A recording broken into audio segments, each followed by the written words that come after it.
La historia del conflicto armado en Colombia nos lleva a pensar en una fecha inicial.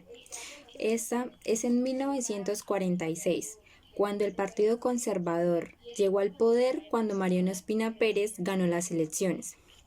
Al querer evitar la violencia, le repartió puestos a sus opositores, pero al no lograrla en todas las regiones, las disputas aumentaron.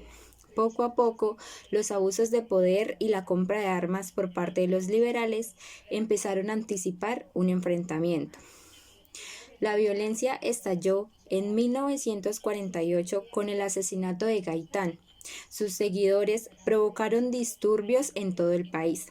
En Bogotá, desde las emisoras vociferaban "Vamos a hacer la revolución", pero no hubo revolución, solo violencia.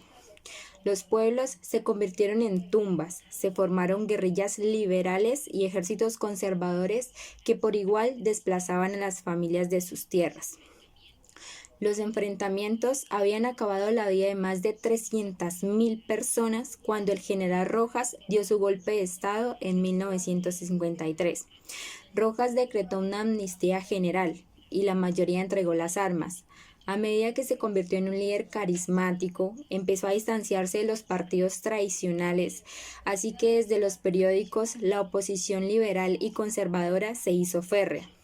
La solución de Rojas fue cerrarlos, pero su medida no frenó las críticas.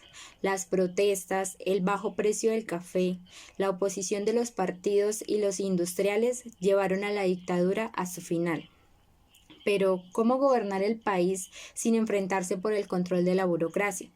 Pues el Frente Nacional fue la respuesta a esto. Los partidos tradicionales se repartieron los puestos y alternaron la presidencia durante 16 años, y aunque la violencia bipartidista disminuyó, no terminaron los conflictos.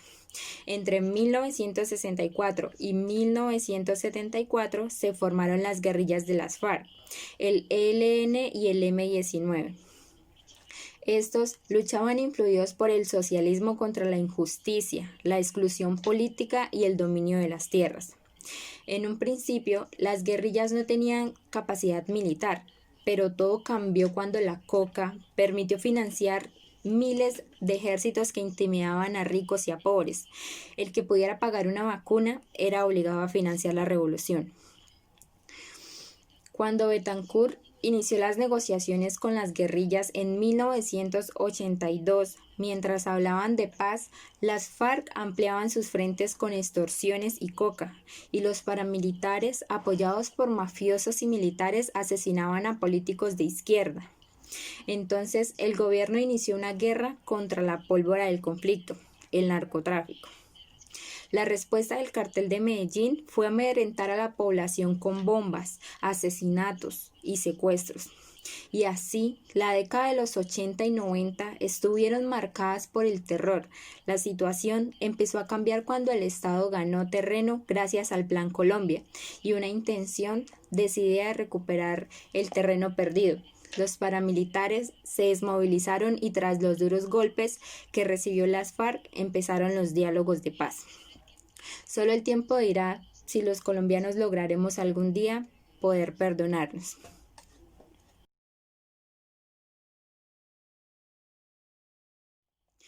En cuanto a las consecuencias del conflicto armado que presenta nuestro país, se puede decir que este ha generado graves problemas sociales, económicos, políticos y culturales.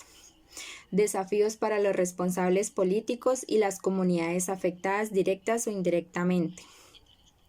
Entre las principales consecuencias se encuentra el desplazamiento de campesinos de sus tierras y hogares a la fuerza. Esto es uno de los hechos que ha provocado una de las mayores crisis humanitarias y sociales que este país ha tenido que enfrentar. Sociólogos y psicólogos señalan que estos desplazamientos afectan seriamente a los que los padecen y que tardan muchos años en recuperar la normalidad. Otra de las consecuencias es la aparición de grupos armados al margen de la ley, quienes son responsables de varios abusos a los derechos humanos y violaciones al derecho internacional humanitario. El secuestro y el homicidio son los delitos que, asociados al conflicto colombiano, han marcado el presente y el futuro de nuestra sociedad. Desintegración familiar. Muchas familias han tenido que enviar a sus miembros a grandes ciudades en busca de oportunidades de empleo y otras con menos suerte han tenido que ver cómo los integrantes más jóvenes eligen formar parte de estos grupos terroristas para poder sobrevivir. Las consecuencias sociales del conflicto armado colombiano han sido desfavorables para atraer capital a nuestro país y para dar seguridad y estabilidad a los empresarios locales e internacionales que están interesados en invertir, lo cual trae pobreza a nuestro país. El problema de guerra interno y la falta de trabajo agrava la pobreza de las comunidades más desfavorecidas, que ven que los salarios mínimos son cada vez más bajos, los productos del campo baratos, el costo de la vida caro y los impuestos no dejan de subir.